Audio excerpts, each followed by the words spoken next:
Yo, salamu alaikum watu wangu wa nguvu, inakuwaje watu wangu wa stamina kama kawaida, mimi najulikana kama Kaka.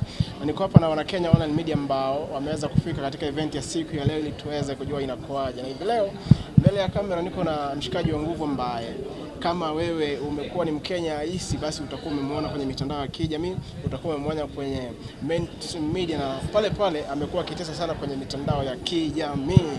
Kwa hivyo ningependa tu aweze kusalimia Mkenya wa kawaida ili aweze kutuambia leo tumekuja kwenye event gani na haswa event ya leo hiyo iko na shughuli gani ambayo kweli iko kwa ajili ya vijana wa nchi yetu ya Kenya. Inakuwaje? Tuko sawa. Alright. Maswali kwako, majibu kwangu. Maswali design yako, majibu style yangu. Labda kwa niaba ya Mkenya ambaye labda amekuja Kenya kwa mara ya kwanza hajaweza kukuona, ningependa uweze kujitambulisha. Mimi naitwa Dennis Itumbi, kazi yangu ni kwenda pale na kuja hapa, yani come here go there. Leo tumekupata kwenye event ambayo inajulikana kama Plug Mtaani na ni kati ya shughuli ambayo kwa kweli inazidi kusupport vijana hapa nchini Kenya. Je, labda uweze kufafanua zaidi Mkenya aweze kujua event hii ama shughuli hii inakuaje, inamaanisha nini? Naam, kwanza unataka nikuangalie wewe ama niangalie kamera? Twende kwa kamera. Okay. So today we were launching a business ideas competition. This competition is going to begin at the village and the winners are going to come all the way to the national level. The idea is we are trying to style that there is a place for ideas. Ideas in this world globally were valued last year at more than $600 billion. So ideas mean something. But most of the times, hustler want an idea, but there is no way of growing that idea. So we are providing a platform for that idea to develop into becoming an enterprise. So that's what we are here today, to make sure that we met counties. We have met CECs from all counties, chief officers from all counties. These are CECs for trade and youth, so as to ensure that they design a competition at the county level, and the national event will be held on the week of the 12th. As you all aware, I'm also the chair of the National Holidays Thematic Committee. This year, Jamhuri Day will be celebrated along the theme of youth, sports, creative economy, and entrepreneurship. So we needed some activities that go to that period. So one of the activities will be this Plug Mtaani, which is a business ideas competition flowing from the counties to the national level. Kama nimeweza kuifuatilia vizuri, nimeweza kuona ni kati ya competition ambayo inahusisha vijana wadogo ambao labda wako katika county zote 47 hapa nchini Kenya. Je, ni mbinu ipi ama ni criteria gani ambao mtaenda kuitumia ili kuweza kumake sure kwamba wale ambao watafaulu katika mpango huu si kupitia mlango wa nyuma? Tumewachia kazi ya kudetermine who are the winners at the county. Then once the counties have given us their best ideas, they use their own methods and give us the winners. Then we will establish a national event. Now the national events, we have many partners. We'll call business people who you know about who have succeeded. Na natumai pia katika hii digital media mna watu ambao wame succeed na tutaweka pale kama judges, so that we make the competition fair and open. That transparency is what will give us a winner. But everyone who competes in this competition will have a chance to be trained so that their enterprise grows from an idea to an actual enterprise. The other advantage they will have is that they will get opportunities to plug into existing financing and startup and venture capital. So yes, as for now, there is absolutely no one who will lose by unfair competition. In fact, everyone will gain. Tukiacha mbali na event ya siku ya leo, kumekuwa na shughuli nyingine ambayo inajulikana kama talanta hela. Labda nao ilikuwa inahusisha masuala na talanta na masuala kama hayo. Wakenya wakajitokeza wakasema kwamba imekuwa ni kama ni flop, ni kama inaangamia. Je, unahisi kwamba hii pia nayo inaelekea mwelekeo huo ama kuna utofauti kidogo? Now talanta hela leo, waziri Ababu na Mwamba ambaye ndiye alifungua hafla hii leo atakuwa pale katika TV47. Kuomba wewe na wengine angalia majibu pale. Majibu yote yako pale.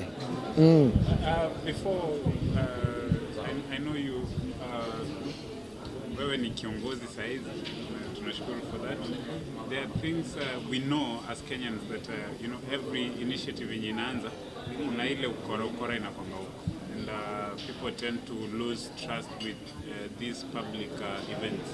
So what are you going to how are you going to make sure that hakuna ile mtu wa familia ndiye anapatiwa hiyo chance instead of the kids from ama the youth from the kijiji?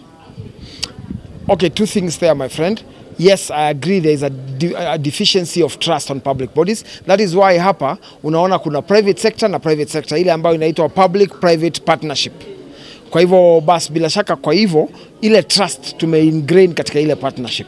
So yes, I invite you to go through in every competition. We will share the dates. Go and see, do your own judgment. If you think someone was unfairly chosen, tell us. This public-private partnership also extends to you as digital media, so that you help us to ensure, because we can't be everywhere at the same time, to ensure that we get the right winners. But most importantly, there is no county that will agree to give their weakest competition for a national competition, because the national competition will be fairly judged. So I'm sure counties will put up their best game for the competition at the national level. And maybe as we go on, because this event will go beyond Kenya, what are some of the criteria or rather things that you're going to look at those individuals who are going to do this kind of? So first we are going to train, so that you are not only looking for random things. We are going to, anyone who applies will get a training, so that then there is an idea that is not replicated. So you're not bringing M-Pesa as your idea, yet M-Pesa is already working. So it must be an original idea. It must be an idea that is scalable. It can move from an idea to a business that can employ people. It must also be an idea that can create jobs, because you're also looking at job creation. We're also looking at presentability of the idea, that you have an idea that you can yourself present, defend, and market. Then finally, we also be looking at the branding and communication of the idea. How well are you packaging it for social media, so that also we create an income revenue for you among the social media streams. And that brings us to the issue which I've seen going around on digital platforms around TikTok. The president yesterday, in a meeting where I attended virtually, met with the TikTok CEO. And the TikTok CEO also said that in their own platforms, they also don't want the explicit content to go on. He therefore asked for a partnership with government. And the president offered a committee in government to work with TikTok to ensure that the explicit content has no place. And the president was very clear that Kenya is not interested in banning TikTok. So hakuna mtu, hizi rumors zinaendelea ati government inataka kuban TikTok. Is not true. The president was very clear to the CEO of TikTok, and the CEO of TikTok was also very clear. The president does not want explicit content. The CEO of TikTok does not want explicit content. They both want that ended. Monetization on TikTok is at 100% in Kenya. And the CEO of TikTok himself said Kenya is one of the most active countries globally. Yeah. So, and he assured that because of that, then they were going to explore ways of setting up a Kenya office here to ensure they employ more Kenyans within TikTok. So, why this business competition has to have a social media platform is so that beyond what the business is making, the social media platform adds the income, so that it flows. I've also seen some people say that there is nothing new the president has done. YouTube has always had monetization. True. YouTube has always had monetization. That's very true. But only at 20% as of December last year. From December last year to now, 80% of the features that are monetized on YouTube are already being availed for Kenyans out of intervention by the president of speaking to these guys. And you don't have to believe Dennis Itumbi. You don't even have to believe the president. Call Google. They have an office in Kenya. They will confirm to you what has happened. They will confirm to you the numbers of YouTube accounts that had 1 million followers in December and how many have now. They will confirm to you the various stickers and other monetization platforms that were unavailable in December now are available in Kenya now. They will confirm to you that yes, the president was right, that 80%, only 4 countries are enjoying in Africa. Yes, there are 7 countries that are monetized, but only less than 4 that enjoy the 80% that Kenya is enjoying out of the intervention by the president. The president is going to New York end of September to attend the UN, the United Nations Governance Assembly, commonly known as UNGA. During that meeting, we will meet the owner of Facebook, Mark Zuckerberg. We will meet the CEO of Google, because the president is interested in ensuring that monetization reaches to a level that is good. The other problem with monetization is something called, which you guys know in the digital media, on both the frequency allocated CPM and on the Google Art, on the Google the CPAs and the CECs for the CEAs for web platforms. The president is interested in improving that, but that is not a question for Google or Facebook. It's a question for Kenya. How much is Dennis Itumbi advertising on online media? How much is Butita advertising on social media? How much is government advertising on digital media? Unless we put more money on digital, our aggregate determination for how much monetization is done will remain low. But government has gone further. The president has already directed that 10% of government advertising must go to you guys as digital advertisers and content creators. That will increase our content aggregation measure that then improves our monetization pay. So to watch rumors, to deal in the facts, because that will help all of us. And maybe finally, because Yeah. Something during your about 2027. I didn't get you. Hapana, hiyo tulisema tufunge kamera. Tutakuja tu hapo baadaye. Kwa sasa tubaki hapa. Monetization on TikTok. Yeah. Is it also going to pay the way YouTube pays, or it is going now people to rely on different stuff? So TikTok uses peer-to-peer monetization. So TikTok monetization is based on you watching my videos and me watching your videos and rewarding you. But YouTube monetization is based on how much a country advertises on the platform. How much adverts does a country buy? How much do you buy? How much does Zenith buy? How much does Barclays, Absa buy? Safaricom and government of Kenya buy? That whole thing then determines how much money is paid to the content creators of that country. But TikTok monetization is different. So as to who pays more, I know, but I can't say it publicly, but it's for you to also experience. But of course, peer-to-peer pays more. the last question to answer, I'm taking you back to the event about today. We know people are bringing in their ideas. How secure are they going to be? Because some of them, they don't know even patenting these ideas.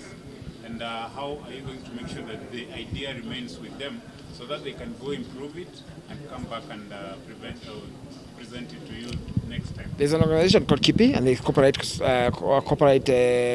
copyright something of Kenya, the copyright body of Kenya.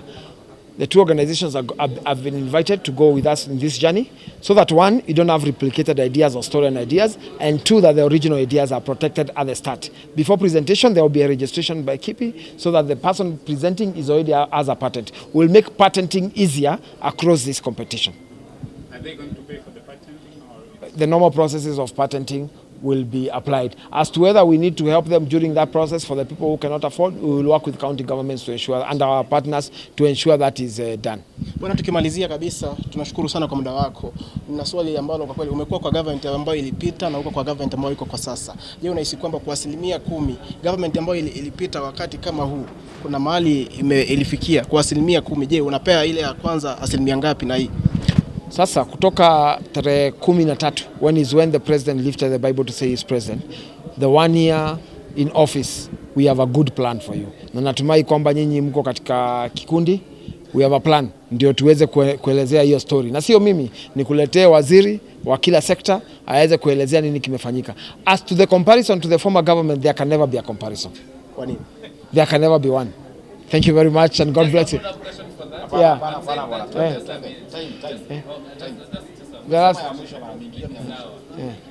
saying this because Eric Omondi yesterday launched something called Sisi ni kwa Sisi, where he's going to be live from tonight, I think it's 8 p.m. until Monday. He is not going to sleep, he'll just be live. The reason he's doing this is to raise funds to take those people who are in the critical situations to hospitals in India. And he said that the government of William Ruto, it's just full of promises after promise, and it has achieved nothing so far. I would hate to respond to Eric Omondi. I will therefore support his fundraising instead. How much are you going to... Let's meet on the platform. Thank you very much. Bwana, shukrani kwa muda wako.